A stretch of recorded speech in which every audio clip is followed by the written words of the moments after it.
Yo,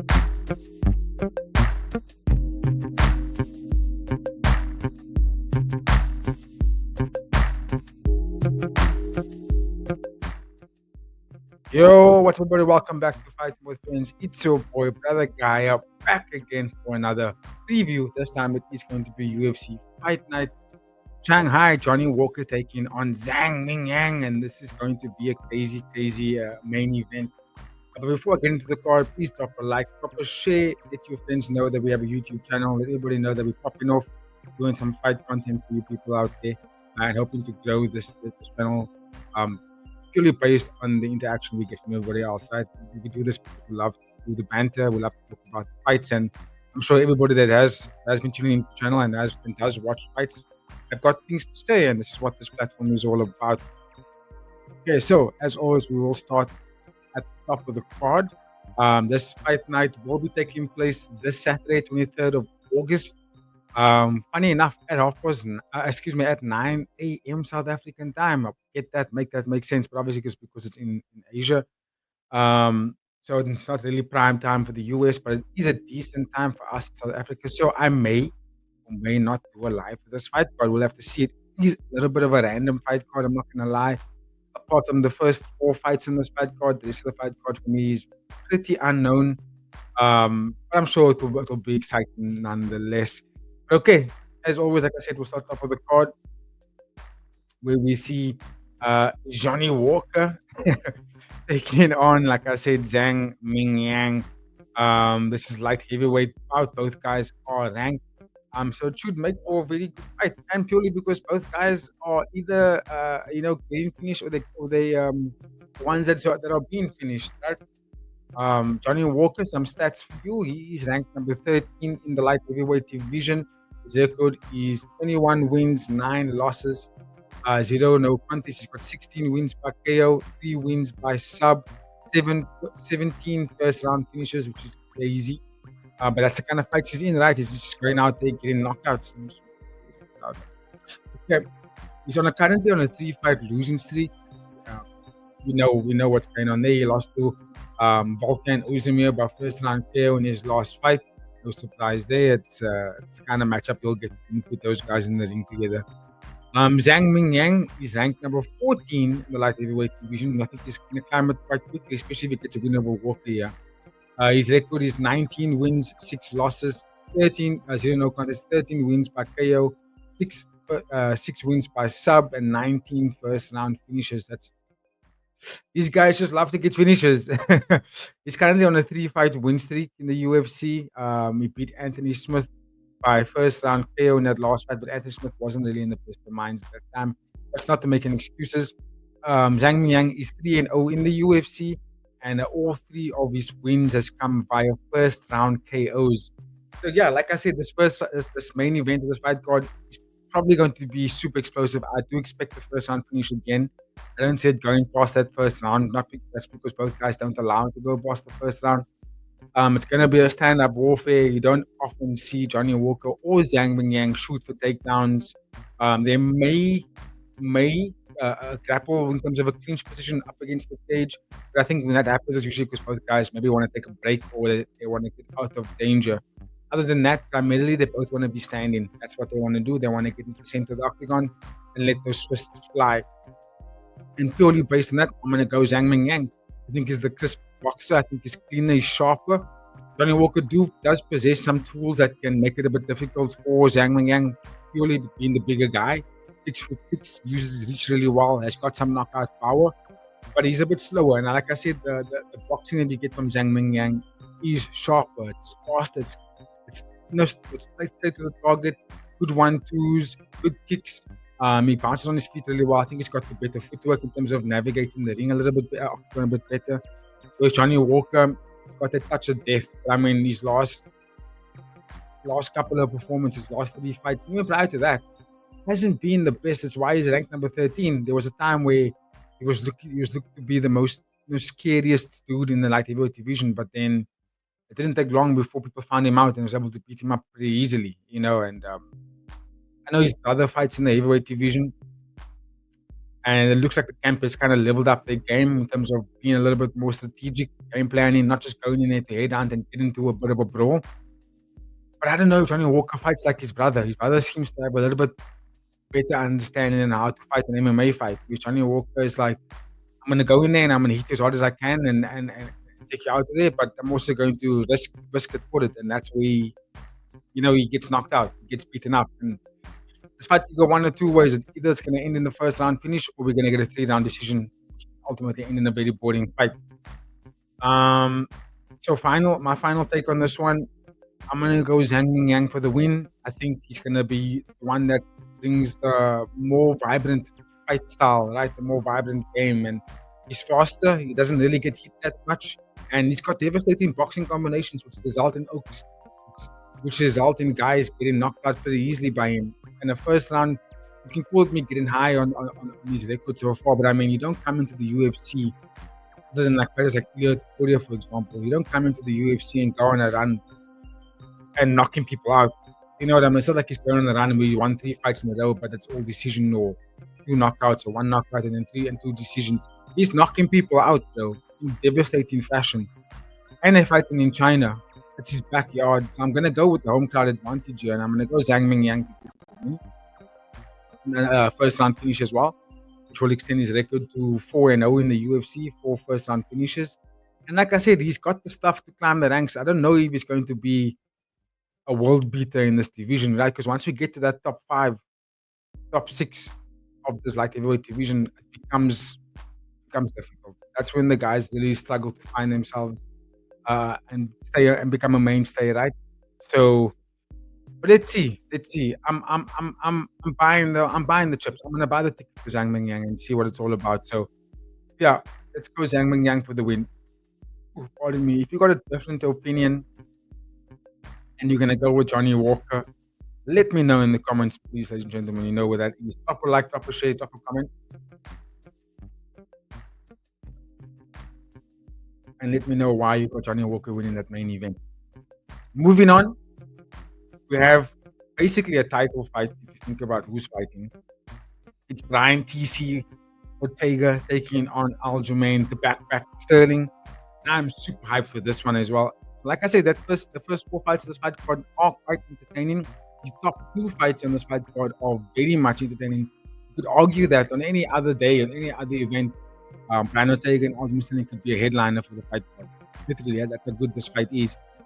Now, I know it's a little bit later in their careers. Aljamain Sterling is having another crack at the title run, but in a different division where you would argue that this is actually where he's most comfortable, right? It's featherweight. It's not bantamweight. He's not having to cut so much weight anymore. He can fill out nicely and be more comfortable. Let me give you some numbers before I give a detailed breakdown as to who I think is going to win. Brian Ortega, ranked number 5 in the featherweight division, which is really good. His record is 16 wins, 4 losses, 0 no contests. He's got 3 wins by KO, 8 wins by submission, 4 first round finishes, and he lost to Diego Lopez by unanimous decision in his last fight. No, nothing to be sad about there. I mean, at least Diego Lopez. Like Aljamain Sterling, on the other hand, is ranked number 7 in the featherweight division. He is the former bantamweight champion. His record is 24 wins, 5 losses, 0 no contests. He's got 3 wins by KO, just like Brian Ortega, 8 wins by sub, just like Brian Ortega, and 4 first round finishes, just like Brian Ortega. Literally identical in terms of their record, or in terms of ways of winning. Their record's not counting. He lost to Mavzar Evloev, who, in my opinion, is probably going to be champion by the time he gets back into the UFC again, or gets back into the ring. That was an unanimous decision. It was an all-out grappling affair.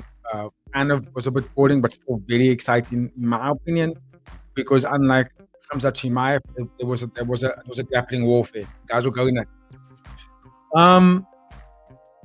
Who do I think is going to win this fight? Hard to say. Very hard to say, right? Because we know Aljamain Sterling has got Aljamain Sterling has got such incredible grappling. Powerful grappling. Doesn't really get tired when it comes to the grappling. However, it doesn't really have the biggest submission threat, especially when he's taking on a high-level grappler. Right? When he's taking on someone who maybe prioritizes striking and some takedown defense, Aljamain Sterling fights against fighters like that and he gets them down. He taps them out quite easy because, now we'll give Aljamain Sterling this. one of the best when it comes to back control and back taking. Like he's very good at it. It's phenomenal. Like a lot of guys don't know how to get around it. Bar the fighters who are very good at grappling. So Aljamain Sterling in terms of striking, I think they're kind of even between Ortega and Sterling. I think Ortega maybe has better boxing. I'll give him that, but they're kind of the same. Then in terms of grappling, I'll give T-City the submission threat. I think he's the better submission artist. In terms of pure jiu-jitsu, I think he taps Aljamain Sterling out every day of the week. But this is not pure jiu-jitsu. This is MMA, and it's going to be very much to see who's going to shoot first. I expect Aljamain Sterling to shoot first because Brian Ortega is quite comfortable in the stand-up game. He's not scared of standing and banging. He really isn't. He loves to stand and box with people. It's not something he's afraid of. He doesn't shy away from it either. Because he knows he has that jiu-jitsu in his back pocket. So I expect him to kind of keep the fight standing for as long as possible. As for Aljamain Sterling, I expect him to kind of mix it up in there. He's going to maybe start, throw some body kicks here and there, throw out a 1-2, pass another body kick, and then get Ortega up against the cage, and then shoot, double leg, take him down, work his way around guard, maybe get to the back. Be very careful. Because like I said, T-City can tap you out very quickly. T-City's guard is super dangerous. He don't have a problem being taken down, getting into guard, and start working from there. He's got a mean guillotine. He's got a very nasty double guard and a very nasty triangle as well. So it's a very fascinating bout. It really is. You know who to choose. I think they're very even. This could be a split decision win for either guy. I really do think so. Because I also don't think that when it comes to the striking department, I don't think either guy can get each other out of there. I don't think so. I think they are both defensively sound and durable enough to pick each other's best shots. It's all about who's gonna win the wrestling department. It's gonna be the one that's gonna win the fight. That's what it's gonna come down to. I think Aljamain Sterling is gonna shoot first. I think T-City is gonna be comfortable with that, and that might be leading him to lose the fight because he might be comfortable getting taken down and he can work his submissions from there. He might lose the fight because of that, and I feel like that's what's gonna happen. So I'm gonna go Aljamain Sterling for the win. I want T-City to win, but I think Aljamain Sterling, because Brian Ortega has tasted what it was like to fight in championship fights and has lost both. And he fought against the contenders that are climbing the rankings for contendership, i.e. Diego Lopez. He's lost to that guy. And I just think that Aljamain Sterling is making his way to a title run and losing to Mabza Evloev in a fight that wasn't really that close, but close-ish.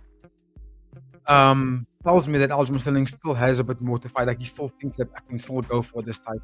You know, whereas Brian Ortega, it's like if he loses this fight now, it's like Russell go for the title run, right? Because he went through 2 fights against Rodriguez, win one, lose one.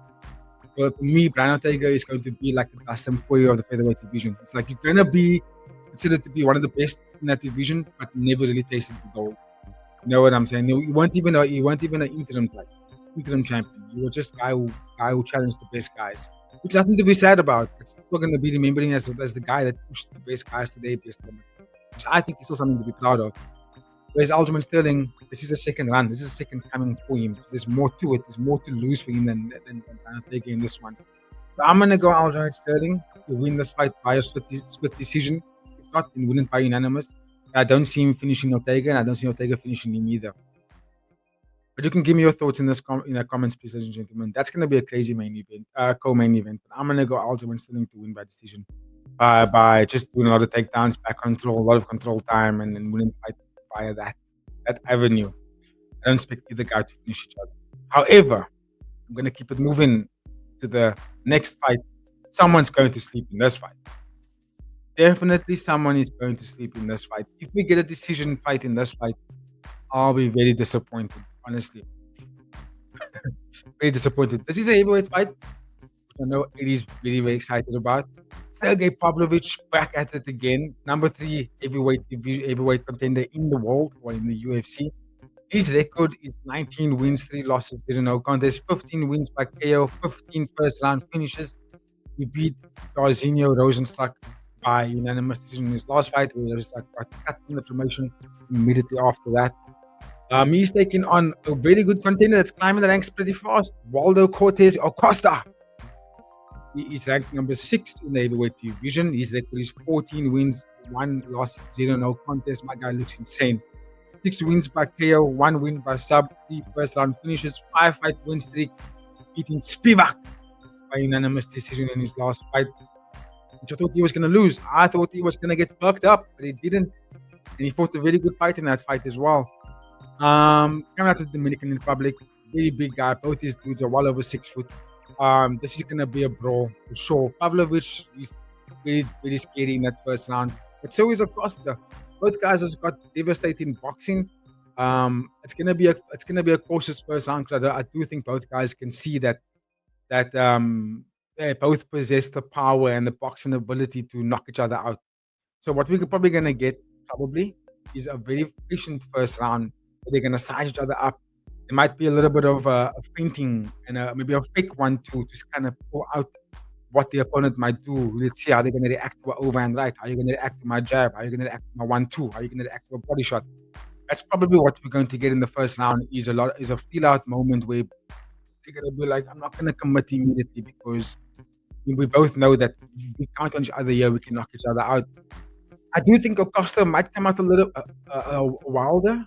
I do think he might come out a little bit more aggressive than Pavlovich, just purely because Pavlovich has fought for the gold before and has been unsuccessful, but has been very successful in keeping himself in that top three.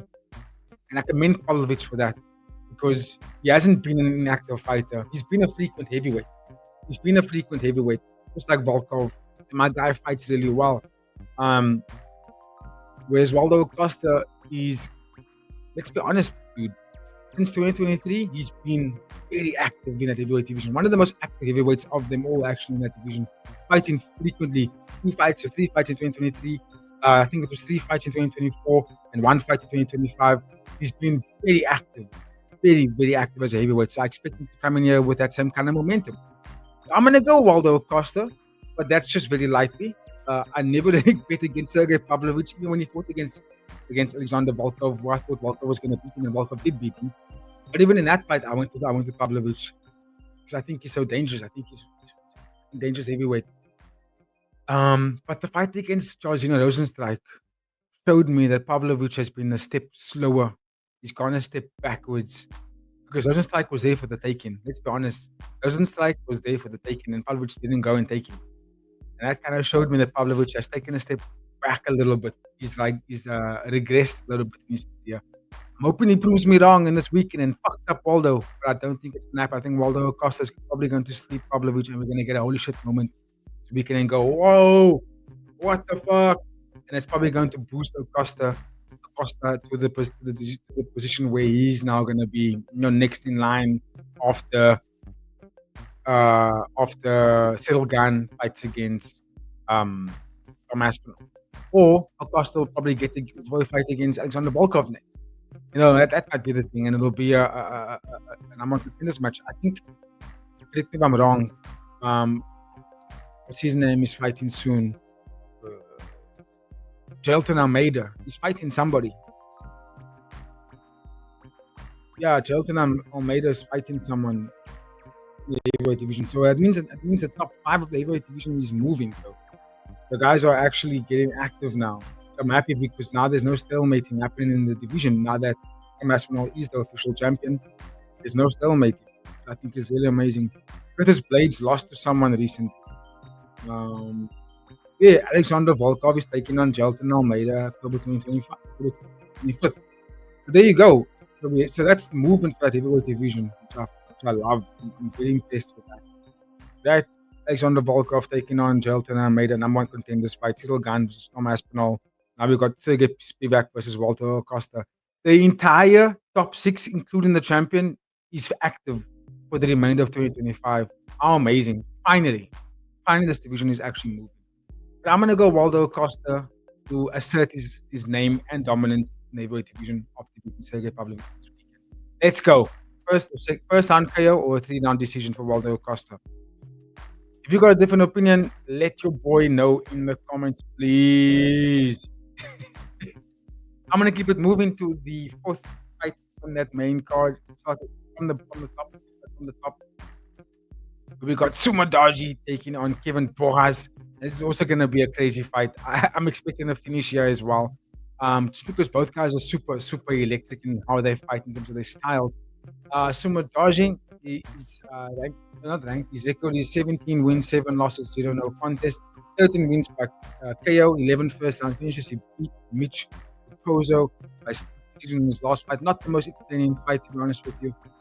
Kevin Poras, his record is 10 wins, 3 losses, 0 no contest.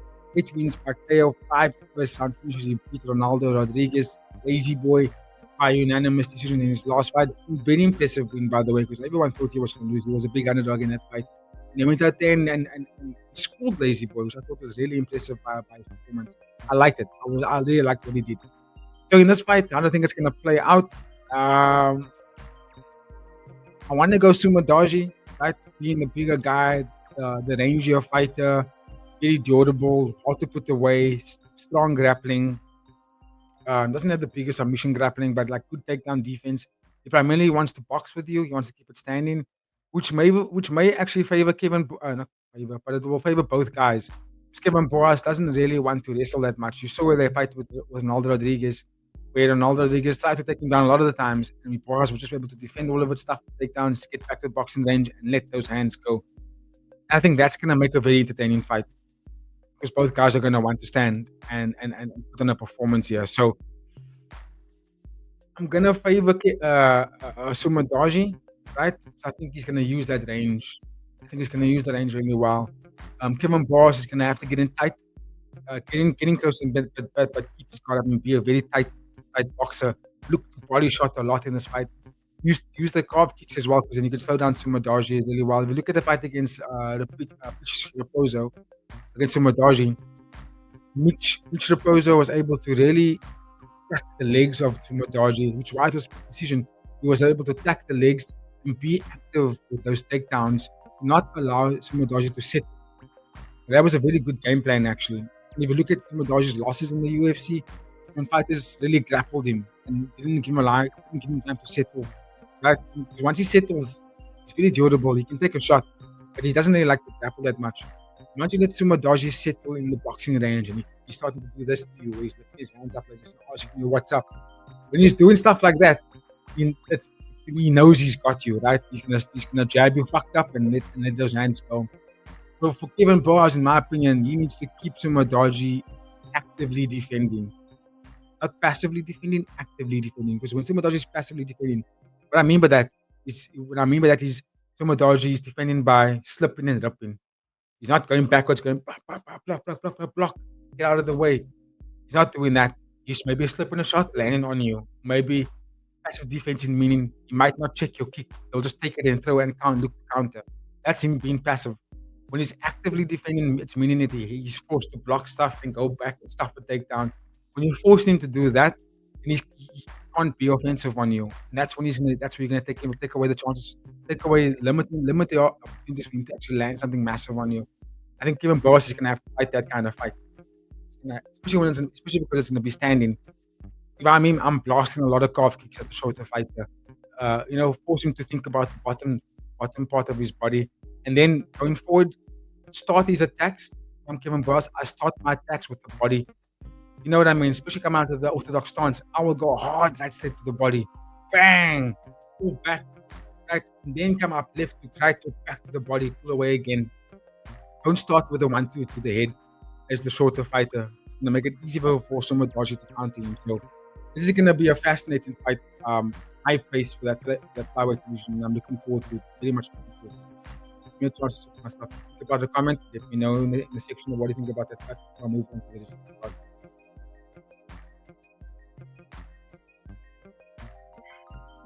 Okay. Opening bout on the main card. I have no idea who these guys are. Tailake Nuraji. I don't know anything about him. Welterweight bout. He's only got one win on his record. That's it. No losses, no contest. That's it. He's got one fight. And Kefi Crosby or Kiefer Crosby has 2 fights in the UFC. Both fights he lost. Don't know anything about the dude. Not sure what's going to go on in that fight. Not looking forward to be honest with you. But let's see what happens. I'm expecting a wild fight anyway, so let's see what happens. I know that Tailake calls himself the Super Saiyan. Make what you want of that. On the prelims, I do have some notes on the prelims. We have Mahashate taking on Gorge Young. I don't know anything about Gorge Young. I think he only has one win in the UFC and one loss. Mahashate has been around the block. He's got a record of 10 wins, 4 losses, 0 no contest, 4 wins by KO, 1 win by sub. First half finishes he beat first. He lost to Nicholas Motta in his last fight. But prior to that, he's been on like a win one, lose one kind of situation. Good striker, competent grappling, very average fighter. And I'm not so sure what's going to happen here, but it's a name that I know something to see what's going to happen. However, this fight between Charles Johnson and Lonnie Kavanagh is a fight to watch. Charles Johnson was the last guy to beat Sumadaji. Charles Johnson is currently ranked number 15 in that flyweight division. His record is 17 wins, 7 losses. You don't know, contest 7 wins by KO, 3 wins by sub, 4 first round finishes. He lost to Ramazan Emirov by unanimous decision in his last fight. Lonnie Kavanagh, on the other hand, is undefeated. It is 9-0. 4 wins by KO, 1 win by sub, 2 first round finishes, beating Felipe Dos Santos by unanimous decision in his last fight, as well as Jose Ortega by unanimous decision, who are top ranked but top fighters in Jose Ortega and Dos Santos. And Lonnie Kavanagh impressively beat them both. He's showing signs of being a very good fighter, good striker, powerful, good wrestler. Can run the clock down if he needs to. Good geography. Good understanding of octagon control and dominance. But Charles Johnson is fast, powerful striker. Doesn't have the greatest takedown defense. And that could be a key to victory for Lonnie Kavanagh. And I think he's actually going to win the fight by that. Sorry, the rain is about to come off the line. I know for a fact that Lonnie Kavanagh is going to try and out-wrestle him, because I think in terms of striking, it's going to be, especially because I think Charles Johnson's probably got the better knockout power. I look to see Lonnie Kavanagh to take him down early and keep him there and look to dominate him in terms of the grappling. But Charles Johnson's fast, powerful, a very, very crafty striker. And I think that's going to be a very exciting fight to watch. So let's go for that. Lonnie Kavanagh for the win by unanimous decision, in my opinion. Then we have Rongzhu taking on Austin Hubbard. Don't know anything about Rongzhu. Austin Hubbard, obviously a long-time fighter in the UFC, the Ultimate Fighter. Hasn't really had the tough, best of times in the organization. But let's see what happens here, right? Not too sure how he's going to play that one out. We have Michel Pereira back again, taking on Cal Daukas, or whatever, Lucas, whatever. He's not just I know he's got a brother as well. It's in the UFC. That's going to be an entertaining fight. Should have been high up on the fight card. We have it in the prelims. I don't know who's going to win. I want to go with Michel Pereira, but he's been so underwhelming over the last couple of years. I don't even know what to make of him anymore. And Kyle has been on and off in the UFC. It's like he's been okay and then hasn't been okay. So hopefully this fight lives up to its potential of what these fighters potentially can be. I'm not too sure what's going to happen there, but I'm going to go with Brazil. Let's go Michel Pereira. And then next to the fight card, unfamiliar guys, don't know anything about them. But what I do know is the fight card starting early for us South Africans on Saturday morning. That is my time, ladies and gentlemen. If you got a different opinion, let me know in the comments about any of these fights. Who you got? Give me a nice parlay in the comments there, and then we can discuss about who is going to win this fight card, or at least win this fight on the fight card. But on that note, that is my time. Like I said, this will be 23rd of August, this Saturday, at 9 a.m. South African time. Is exactly when this fight card is going to start. 12 p.m. is when the main card is going to start. So yeah, stick to that. We may or may not do a live, not too sure, just because it is Brother Jedi's birthday on Saturday, so we may not even be available to do the live. But we'll let you know. If you see a thumbnail on YouTube and you see they're fighting with friends live, watch along to UFC Fight Night Shanghai, tune in. People know we got that YouTube channel. We're going to be doing a live for that one. But on that note, have a fantastic week. Enjoy the rest of the week. We will catch you on the next one. I will be doing a preview for One Friday Fights 121 tomorrow. And maybe we'll do that live as well. Most likely do the live for One Friday Fights 121 on Friday. On that note, have a good week. Stay safe. Love for the love, everybody. Catch you on the next one. Cheers.